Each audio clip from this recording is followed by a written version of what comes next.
So today we did single legs, um, single leg off of double pel, and then we wind up in headquarters, do the long step and knee cut, and then cross collar. So you're in headquarters. You do a long step. You get the ankle, or whatchamacallit, the ankle sleeve, the hem of the opposite of the ankle you're going opposite of, and then the same side lapel. So if you're going left, you grab the with your right hand, you grab his left ankle cuff. That's it, cuff. And your left hand grabs same side lapel. So at the same time, you want to flare your elbow. I missed this detail. You want to flare your elbow with the hand holding lapel and go down to your elbow and knee. Your knee should be by his shoulder. Should be by his shoulder. So your left knee should land by his left shoulder as you do a long step. So, and then your forehead goes to his far armpit or far shoulder. So if that is successful, then you can push his leg down because you maintain the cuff grip. You push the leg down, and then you can bring your legs over and do a side smash, finish like a side smash. If he pinches his knees together, then that's when you go into like a knee cut. So you want to bring your knee as far forward as possible, but because he's pinching his knees together, you can't bring your leg all the way through. And then you want to come back and sit on his upper thigh. So it's like if you're going left, it's his right leg, and then your shin, and then his left leg, and then your butt is on top, sitting down. And from this position, he can't really do anything. You're sitting back and putting your weight on his legs.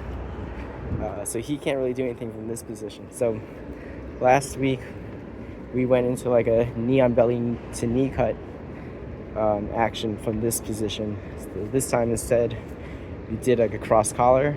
So from here, you let go of the cuff grip. You still have the same side lapel. But now you want to switch. So now your right hand goes to cross collar lapel. Goes to the opposite lapel. So, and then your left hand goes to his right shoulder. So you want to deep as possible with your right hand going cross collar. And then you also want to turn your palm toward you so that your thumb is running along his neck. So you want the pressure to be your thumb, like the fat part of your thumb, all the way through your wrist bone is what should be contacting his neck. And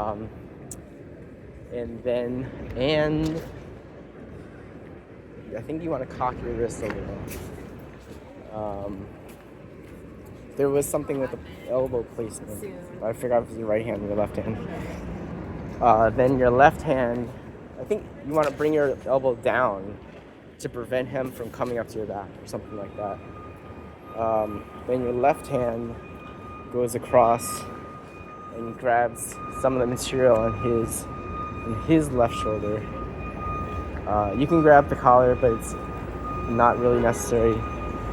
You just need to grab some of the material that bunches at the top of the shoulder. You grab that, and then you bring your elbow down to the mat to finish the choke. You can also, if you can't finish the choke, you can use that grip just to maintain position on him, and then let's see, your right foot is still trapped, so use your left foot to push on the top leg that's trapping your foot. Push that back, and then that'll free your leg. Yeah, so that's the pass. Rolls weren't that notable.